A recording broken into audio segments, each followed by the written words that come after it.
ओम श्री परमात्मने नमः। आज हम गीता के प्रथम अध्याय के श्लोक संख्या 34, 35 और 36 का श्रवण करेंगे। संबंध: जिनके लिए हम राज्य, भोग और सुख चाहते हैं, वे लोग कौन हैं, इसका वर्णन अर्जुन आगे के 2 श्लोकों में करते हैं।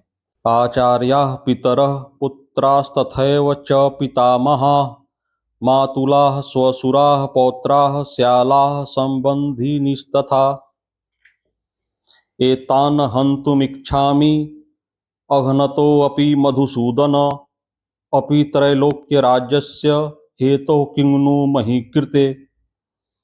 अर्थात आचार्य, पिता, पुत्र और उसी प्रकार पितामह, मामा, ससुर, पौत्र, साले तथा अन्य जितने भी संबंधी हैं, मुझ पर प्रहार करने पर भी मैं इनको मारना नहीं चाहता। और हे मधुसूदन, मुझे त्रिलोकी का राज्य मिलता हो तो भी मैं इनको मारना नहीं चाहता। फिर पृथ्वी के लिए तो मैं इनको मारूं ही क्या। व्याख्या: भगवान आगे के 16वें अध्याय के 21वें श्लोक में कहेंगे कि काम, क्रोध और लोभ ये तीनों ही नरक के द्वार हैं।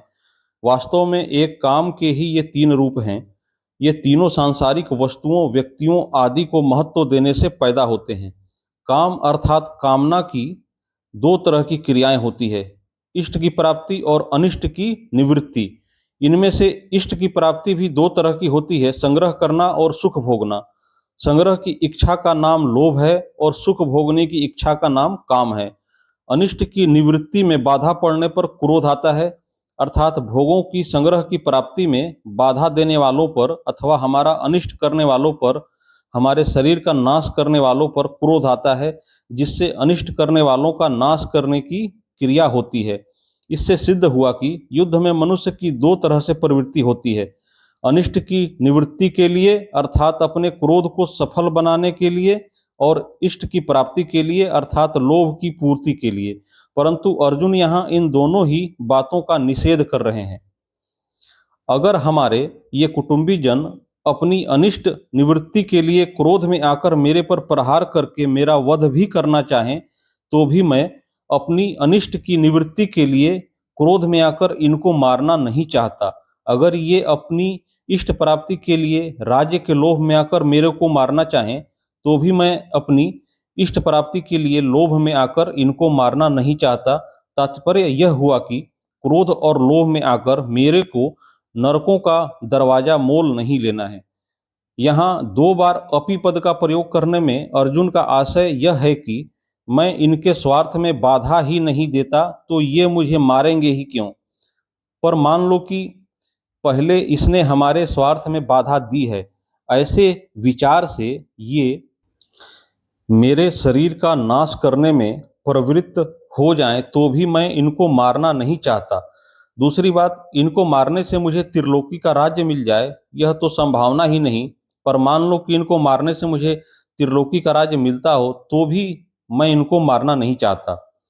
मधुसूदन संबोधन का तात्पर्य है कि आप तो दैत्यों को मारने वाले हैं, पर ये द्रोण आदि आचार्य और भीष्म आदि पितामह दैत्य थोड़ो ही हैं जिससे मैं इनको मारने की इच्छा करूं।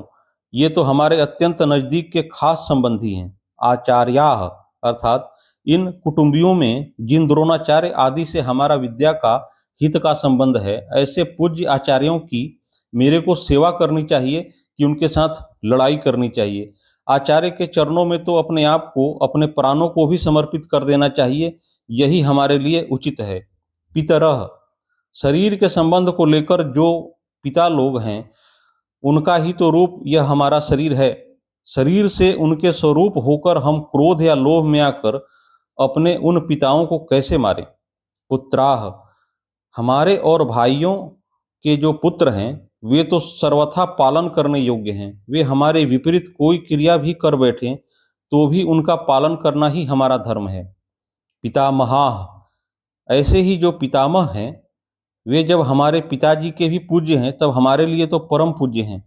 वे हमारी ताड़ना कर सकते हैं, हमें मार भी सकते हैं, पर हमारी तो ऐसी ही चेष्टा होनी चाहिए जिससे उनको किसी तरह का दुख ना हो, कष्ट ना हो, प्रत्युत उनको सुख हो, आराम हो, उनकी सेवा हो। मातुलाह हमारे जो मामा लोग हैं, वे हमारा पालन पोषण करने वाली माताओं के ही भाई हैं, अतः वे माताओं के समान ही पूज्य होने चाहिए। स्वसुराः, ये जो हमारे ससुर हैं, ये मेरी और मेरे भाइयों की पत्नियों के पूज्य पिताजी हैं, अतः ये हमारे लिए भी पिता के ही तुल्य हैं। इनको मैं कैसे मारना चाहूं। पौत्राः, हमारे पुत्रों के जो पुत्र हैं, वे तो पुत्रों से भी अधिक पालन पोषण करने योग्य हैं। स्यालाः, हमारे जो साले हैं, वे भी हम लोगों की पत्नियों के प्यारे भैया हैं, उनको भी कैसे मारा जाए। संबंधिनः, ये जितने संबंधी दिख रहे हैं और इनके अतिरिक्त जितने भी संबंधी हैं, उनका पालन पोषण सेवा करना ही चाहिए कि उनको मारना चाहिए। इनको मारने से अगर हमें त्रिलोकी का राज्य भी मिल जाए तो भी क्या इनको मारना उचित है? इनको मारना तो सर्वथा अनुचित है। संबंध: पूर्व श्लोक में अर्जुन ने स्वजनों को न मारने में दो हेतु बताए, अब परिणाम की दृष्टि से भी स्वजनों को न मारना सिद्ध करते हैं। निहत्य धार्त राष्ट्रान्ननः का प्रीति स्यात् जनार्दन, पापमेवाश्रयेदस्मान् हत्वेतानाततायिनः।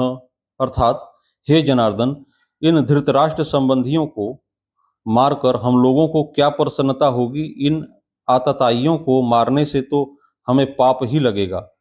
व्याख्या: धृतराष्ट्र के पुत्र और उनके सहयोगी दूसरे जितने भी सैनिक हैं, उनको मारकर विजय प्राप्त करने से हमें क्या प्रसन्नता होगी। अगर हम क्रोध अथवा लोभ के वेग में आकर इनको मार भी दें तो उनका वेग शांत होने पर हमें रोना ही पड़ेगा। अर्थात क्रोध और लोभ में आकर हम क्या अनर्थ कर बैठे, ऐसा पश्चाताप ही करना पड़ेगा।